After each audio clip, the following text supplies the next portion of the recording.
grass flipping, we're going to take a deep dive. I mean a deep dive into grass flipping, and there's so much to uncover here. And I'm gonna do my best to uncover all of it. And I doubt I can uncover it all in one video. So here we are. We're going to go from A to Z. I'm gonna try to go from A to Z in all this. I'm gonna have videos.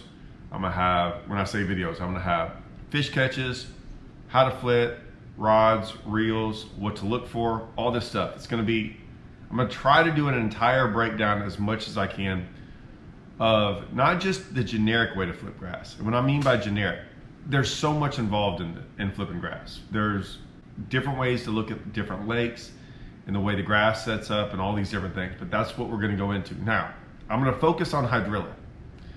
The reason I'm focusing on hydrilla is the best grass flipping grass there is. Hydrilla is the best grass there is.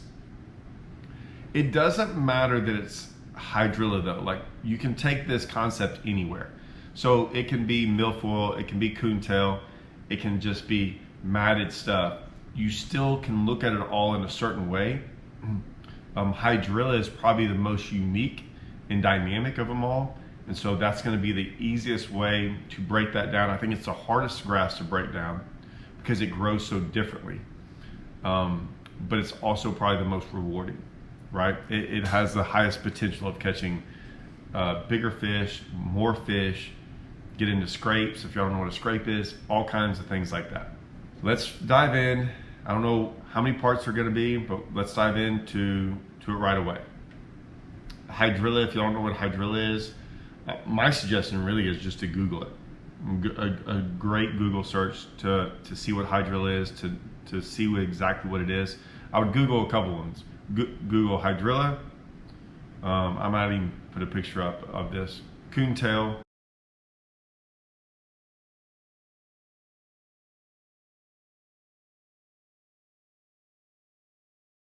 Milfoil.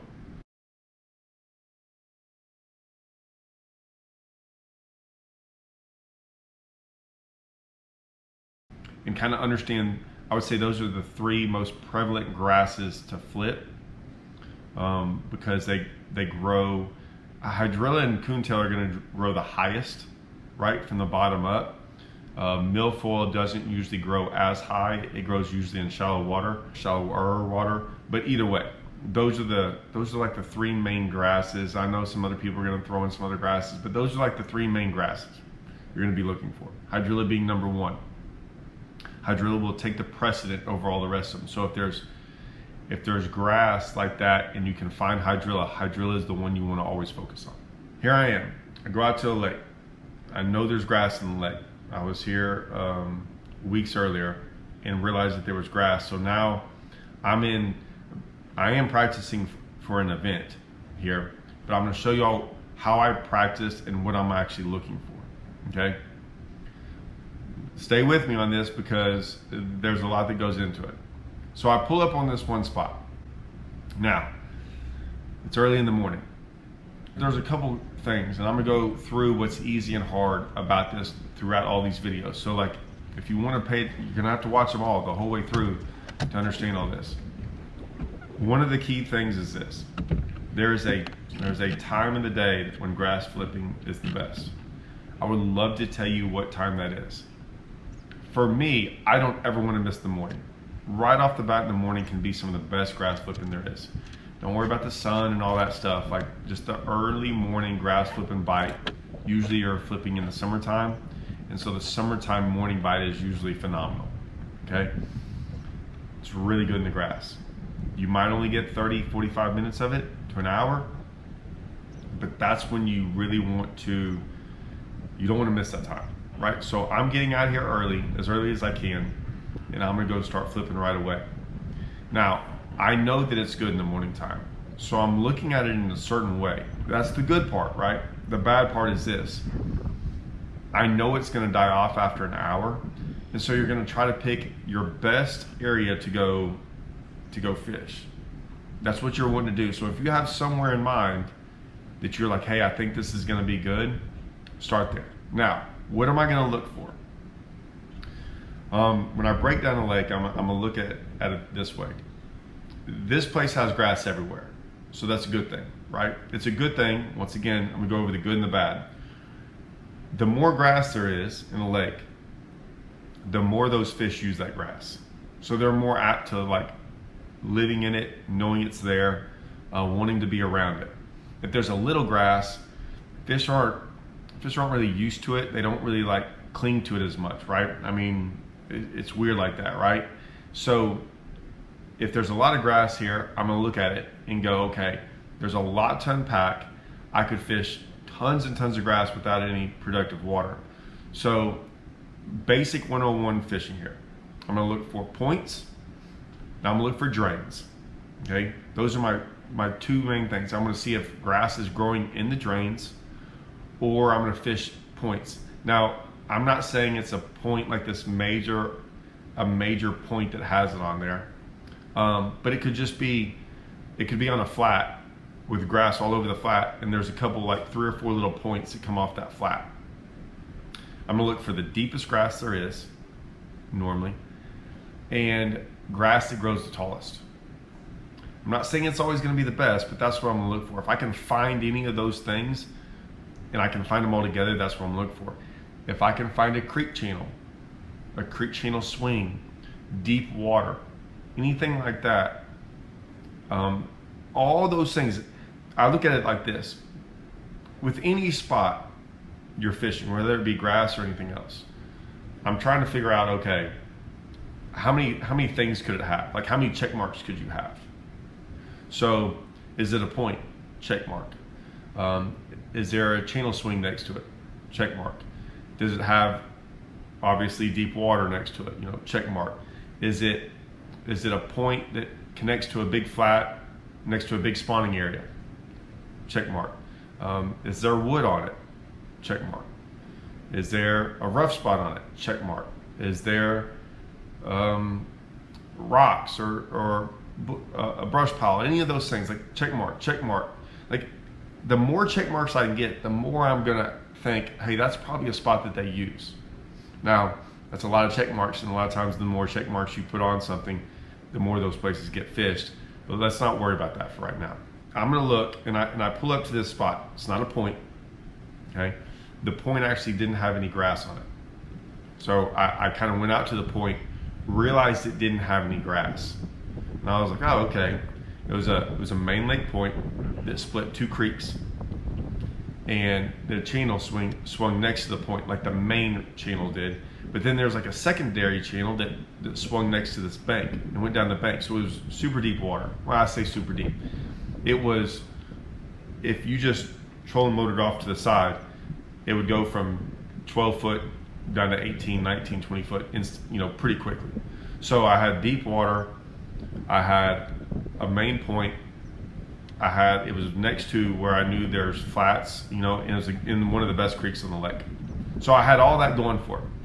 And I idled down the bank until I started just seeing grass, like just on my 2D, okay? And I was like, all of a sudden, grass all of a sudden started growing, and it grew fairly high up. It wasn't matted out, but it was fairly high up.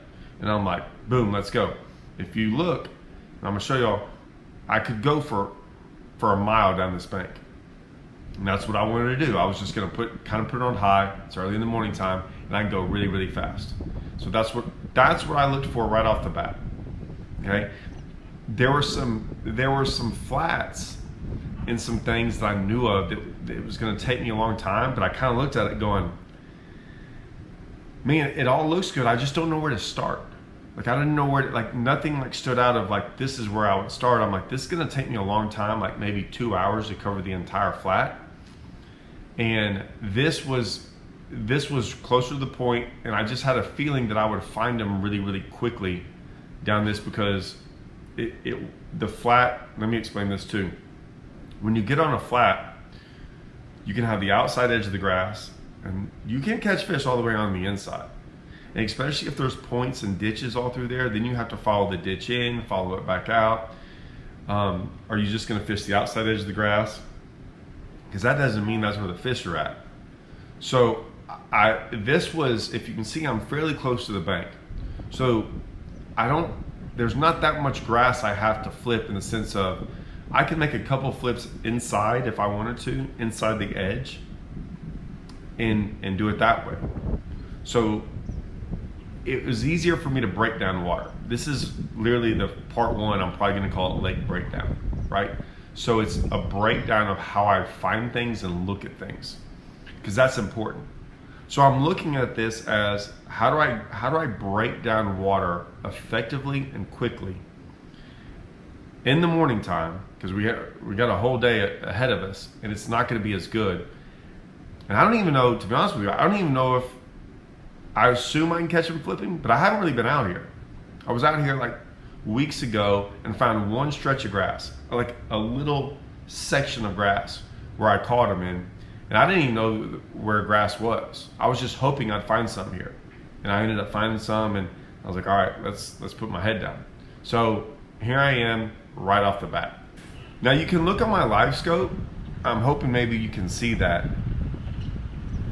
Is it, and hopefully, like, you can start seeing little wads of grass out there as I get my rod ready. Hopefully, and I haven't really looked yet. Okay, so you can see it on my live scope. That all out in front of me is solid grass. So, because like I said, all I did was idle from the other end. Like, I started out there on the point, had to idle about 75 yards, and all of a sudden ran it, like the grass just started growing. And that's what happens a lot of times, right? That's not a bad thing. That's not the worst thing in the world. A lot of times that's really good, because it gives you a starting point, right? If you remember how I said if I just started out in the grass on the flat, chances are it's going to be grass on either side of me. Like, where do I start? Well, here the point should have been the best, but there wasn't grass out there. So as I idled in and found it, I don't know where the ending is, but I know where the beginning is. So it was very easy for me to start right there and go, all right, let's check this out right off the bat. If you're watching, a lot of these times when it starts, it's not its fullest, it's not its thickest yet, okay? Because that's just how grass starts. Rarely is it a wall of grass. Now, you can find a wall of grass out from the bank. Does that make sense? But when it starts, it rarely starts just like full and in a wall. It usually is a little sporadic, and then hopefully, that's what I'm hoping, it gets thicker the further I get down this bank. That's usually what happens. A lot of times that happens on points. I've noticed, and I'll throw this out there, a lot of the points that I fished that I went and tried later on in the day, there was no grass out there on the points. It would start somewhere on the side of the point going into a creek, and the further you went back into a creek, the more grass there was, okay? I figured that out later on in the day, but a lot of times that's what happens, right? On flats, sometimes it grows over the entire flat like that, but sometimes points, main lake points or main creek points, secondary points that lead out into a big creek, sometimes they don't have grass all the way out there at the end of them. So once again, it's all relative to what you're fishing and what you're looking at. You gotta, like I said, look for those check marks, right? Sometimes they're further back in the creek, sometimes they're on the outside. I typically, if it's in the summertime, I'm gonna start furthest out and work my way back in. And that's what I'm doing here. I get bit fairly quickly, really quickly. I mean, if I get bit within the first 5 minutes of flipping, I'm like, hey, this is gonna be a good day. Now, we're gonna get into this later on in the video, but for right now, just so you're not commenting or having questions, right now I have a 1 ounce jig. 1 ounce.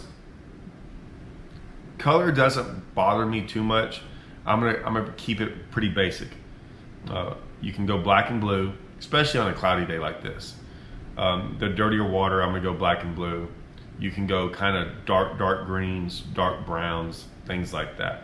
I think this is probably a blue crawl jig that I have tied on. So 1 ounce with a regular rage bug on the back of it. I usually bite the head off of it and just put that on there, and that's what I use. I want something to get down in the grass. I'm not really worried about the legs kicking or any of that. This is a straight up reaction bite.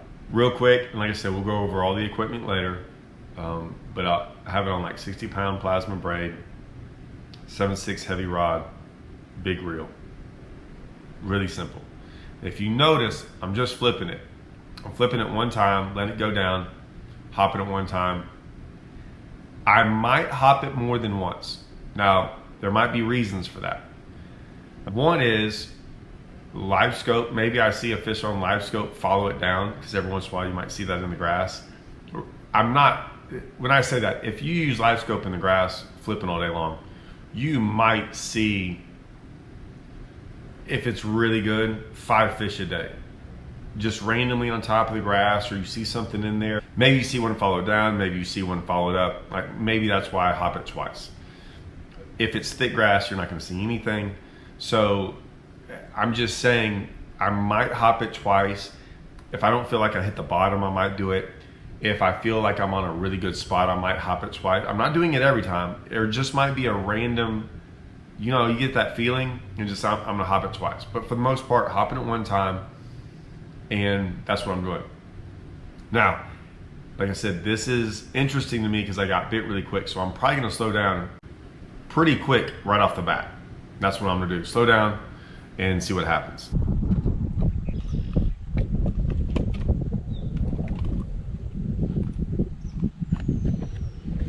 I'm not gonna lie, I straight live scope that one.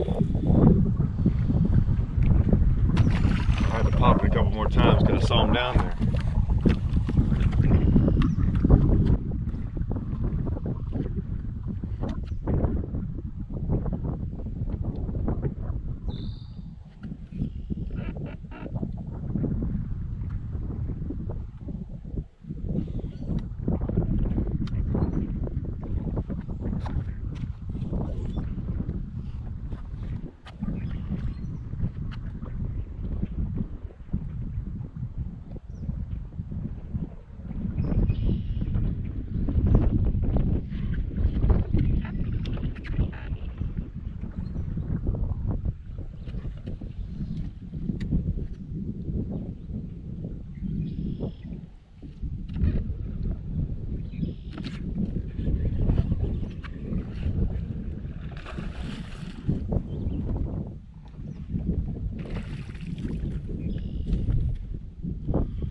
Quick work right there.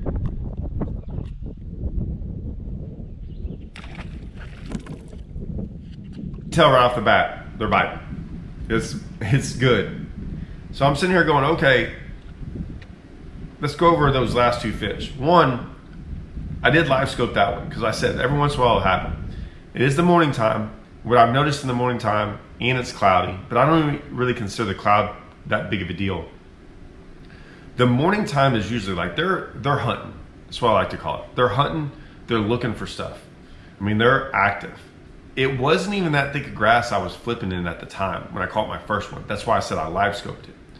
If you notice though, I turned in because I was like, man, I wasn't seeing the thick grass. When I turned in, if you saw it, I flipped a little bit more to the left. When I turned into the bank, like if you look on my live scope, you can see the grass just light up, right? Now, this is what I always used to do. You don't need live scope for this. This was 2D. Like when you flip grass, some of the best, I don't even want to tell the secret. I never did it. I never understood it. But there was some grass flip. I live by probably one of the, in my state, probably the best grass flipper there is in the entire country. If you ask Greg Hackney and some older school guys that know flipping, they will all say this guy's the best. They used to use a flasher. I don't know what they were looking for at the flasher. I'm not even going to pretend to act like I know. I used a flasher when I was younger, when I used to white bass fish, and could read a flasher really, really good. Some of y'all might not even know what a flasher is and don't even know what I'm talking about. But 2D sonar is what you need. We used to use that as we would go down grass lines. Like grass is all going to grow maybe all in like 13, 14 foot of water on this certain lake. Maybe it's in 8, maybe it's in 17. So we would use that contour line. I don't even care about the map. I really don't. Even maps are good, but really your 2D sonar, you're just looking to see where the edge of the grass is. I can flip the edge of the grass, I can flip 5 feet in, I can flip even further if I can't see the grass matted. A lot of times I can see the grass and it's like that far into the water. Sometimes it's all matted, right? It all just depends. But I tend to stick sometimes on the edge, and then I work figure out where the fish are positioned. Doesn't mean they're all going to be positioned there, but that's where I'm going to start. We've got way more to go. These videos are going to be fairly long and extensive, but I think have more information on them than you can even fathom. I don't know if anyone's even doing anything like this on YouTube or on the internet.